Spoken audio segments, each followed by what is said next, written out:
welcome back to Wounded on Sixes. Today we're going to be reviewing another doubles list that we're considering bringing to our doubles tournament coming up in the next week. It's going to be featuring the Death Guard, which is a list I've already featured on the channel a couple of episodes ago, and some Black Templar. So what's really cool about this is that both units are also going to be bringing in Knight allies, so it's almost like we're combining 4 armies in one, and this is like kind of like a way more fun list, way more unpolished than our Tau Tyranid list. So I'm going to go over the list real quick. Like I said, we've already kind of gone over the Death Guard part, but I'm just going to review it really quick and then go over the Black Templar part. So we do have Typhus leading the Death Guard. He's going to be in his own unit so that he can do actions, he can come down, he can still throw his psychic powers around, which is pretty good. And if we can keep him at a line of sight of a lot of stuff that can maybe shoot him off the board, he can like put in a lot of work, like doing actions around the board, and it's easy to get down with his deep strike ability. We then have a unit of Death Shroud Terminators led by the Terminator in Sorcerer armor. And the Terminator in Sorcerer armor is really nice because he has those psychic powers to make them -1 damage in melee, and he also can boost his psychic power once a turn to do a lot of damage. The Death Shroud of the Death Shroud, they're really, really good. They're -1 to wound, essentially, and just really, really slap in combat. They also have pretty decent flamers, which make them a pretty, dangerous threat for an Overwatch here and there. It's really only effective against infantry, but it's not bad. We then have 2 units of 10 Poxwalkers, keeping these as 2 instead of 20.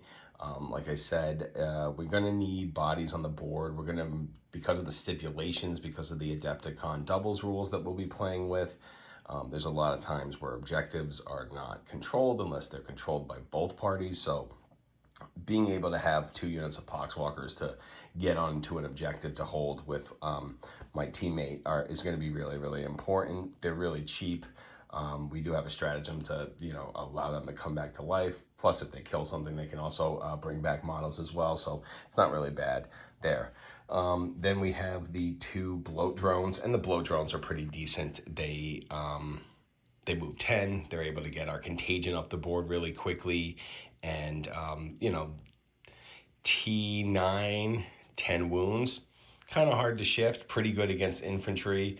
Definitely decent infantry killers, and also help to support our other infantry in the game. And like I said, they're going to be moving fast, 10 inches, so they'll be able to get our contagion up the board way more quickly. They also can fall back and charge, which is really cool. And because they're T9, they're also a pretty good tank shock target as well. We then have 2 Chaos Knight Brigands. These guys are, pretty shooty.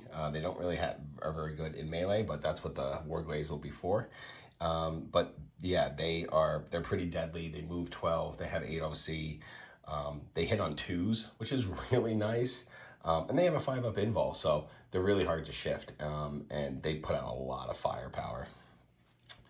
Moving over to the Black Templar portion of the army, we're going to have a Sword Brethren squad, 10-man, led by Helbricht and a lieutenant with a power fist. Helbricht is a beat stick, for those who don't know. He's going to allow us to get lethals on 5s, lethals from the lieutenant, and then on 5s because of his ability. And he also does mortals at the start of the fight phase, so your opponents and your start of the fight phase, which is really nice. And he can really wear down a unit in combat.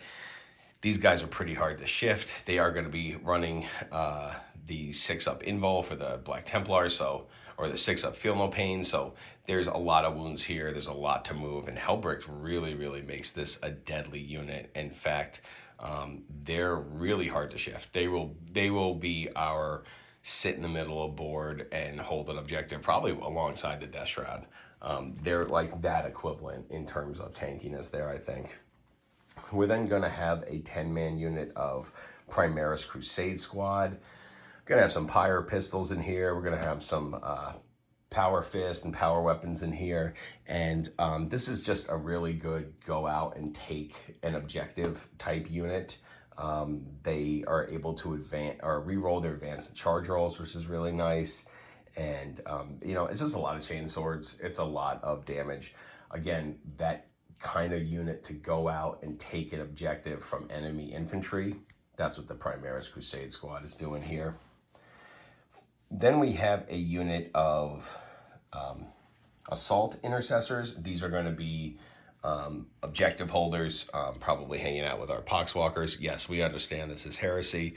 And, you know, just kind of sitting back. If they need to get into a charge, they have a couple of chain swords. Again, there's only 5 of them, so they're not going to be super deadly. They're really just around to hold an objective. And then finishing off, we're going to have 2 Armiger Warglaives. They got their big swords, so they're going to get sustained hits on the charge, but they also have Melt-A-Spears. So if you count, that's 4 knights with Melt-A-Spears, which are pretty deadly anti-tank weapons. They're only 24 inches, but they are strength 12, -4, d6 +4 Melta range. So within 12 inches, they're d6 +4 damage. And we have 4 knights that have basically the same gun. It's got a different name, but it has the same profile on each. And these guys will be able to, like, you know, bully our opponents off whatever objective we want. They're definitely a little bit more melee focused than the brigands, but they're just as effective against the anti-tank. And that's kind of what we're going for here, is that we have a lot of anti-infantry units with a lot of bigger, very effective anti-tank, if not very close range. But, you know, you can move 12 inches with the knights, so you can really close that gap very quickly when you're playing with the knights. So this list is a lot of fun, but again, probably not as tuned.